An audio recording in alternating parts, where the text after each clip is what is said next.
ඇයි? ඔයා මොලේද ගියාද? ඔව්. මං දවස් දෙකක් උදේ ඉඳලා අම්මා ගියා අක්කලා ගෙදර.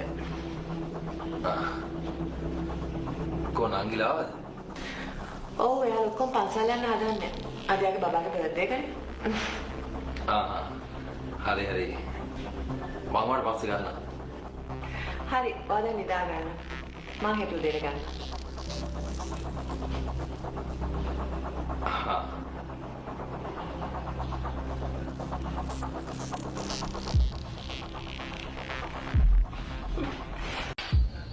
මාත්‍යා කරුණාකර දොරෙන්ද පොලිසිය.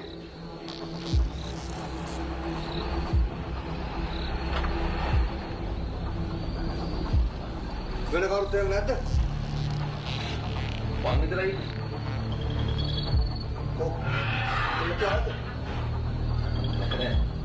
ඕන ඇතුළේ ගිහලා බලන්න. සෝරි මාත්‍යා නිදා ගන්න.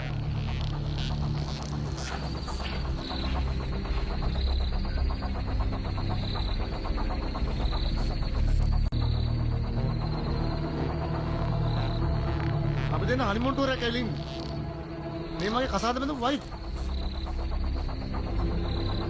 යකෝ. දන්නවනම් කසාදාගේ ෆොටෝ එකක් දාලා මෙතෙන්ට ගේනවා. මෙහෙම තැනක් කියලා දන්නවනම් මෙතෙන්ට එන්නේවත් නැහැ. හරි මහත්තයා. යම්කෝ පොලිසියට ගිහින් බලාගමු.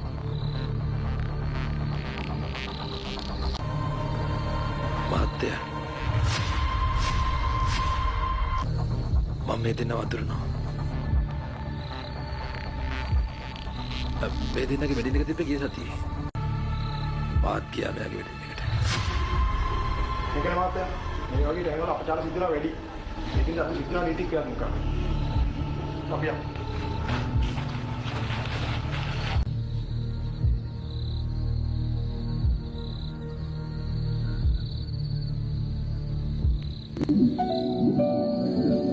දෛවය හරිම වෙනස්.